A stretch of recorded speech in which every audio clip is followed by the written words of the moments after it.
All right, good morning to you. It's Friday morning and it is the 4th of March today. And today's devotion's entitled The Teaching of Truth. The Teaching of Truth. It's a little longer than the other ones, so I think we'll do part 1 today, part 2 tomorrow. I don't tell you point by point. I don't say number 1, number 2, but that's how they're numbered in the book. And there are 6 in this one, and so I will more than likely just read through number 3 and then have the other 3 tomorrow on Saturday morning. The teaching of the truth. Happy is the one whom truth itself teaches, not by figures and words that pass away, but as it is in itself. Our own opinion and our own senses often deceive us, and they discern but little. What good is it to argue and dispute much about obscure and hidden things we shall not be held to account for in the day of judgment? This is written back in the 1400s, okay? It's appropriate. It's timely. It is great folly to neglect the things that are profitable and necessary, and deliberately to give our minds to dwell on curious and hurtful things. We have eyes and see not. What do we have to do with such things as genera and species? I guess that one of the footnotes here says that was a big debate. I'm not really sure what the debate's about. But back in the days of Thomas Aquinas, Thomas à Kempis, wrong one. What do we have to do with such things as genera and species? He to whom the eternal word speaks is delivered from a world of unnecessary opinions. Relevant. For that one word all things proceed, and all things speak of him. This is the beginning, who also speaks to us. Think of John 1. No one without that word understands or judges rightly.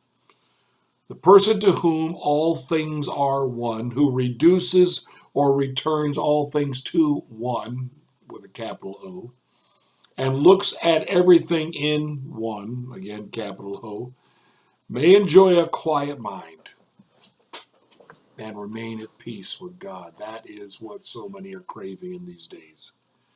O God, you are the truth. Make me one with you in everlasting love. I am often wearied by reading and hearing many things. In you is all that I would have or can desire. Is that what the psalmist had in mind in Psalm 23? The Lord is my shepherd.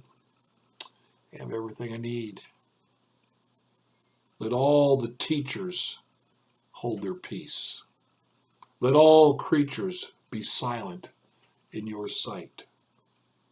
Let it be you alone, O Lord, who speaks to me. The more one is unified within himself, becoming inwardly simple and uncomplicated, the more and higher things he can understand without labor or effort, because he receives the light of wisdom from above. A pure, simple, and stable spirit is not distracted. Even though it is busy in many works, because it does all for the glory of God, and being inwardly still and quiet, does not seek itself in anything it does. What hinders and troubles you more than the undisciplined passions of your own heart? A good and godly man arranges in his mind beforehand those things which he is to do outwardly. He does not allow them to draw him into any sort of sinful inclination, but orders them according to the rule of sound judgment. Who has a greater battle? Listen to this line. Who has a greater battle than the one who sets out to overcome himself? This ought to be our endeavor, to conquer ourselves and daily to grow stronger against ourselves and to grow in holiness.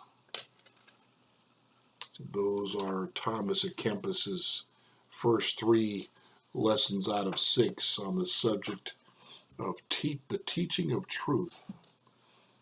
And evidently the teaching of truth starts with us getting it all right in here, so that when we do teach the truth, it comes out pure, comes out. Our own opinion and our own senses often deceive us, and they discern but little. Happy is the one whom truth itself teaches, not by figures and words that pass away, but as it is in itself. So often we want to tell the truth, but we want to add our spin. And that's a problem. That's a problem. The truth, the whole truth, and nothing but the truth. That's a good phrase. That's a good saying. Maybe we can live like that. Blessings to you today.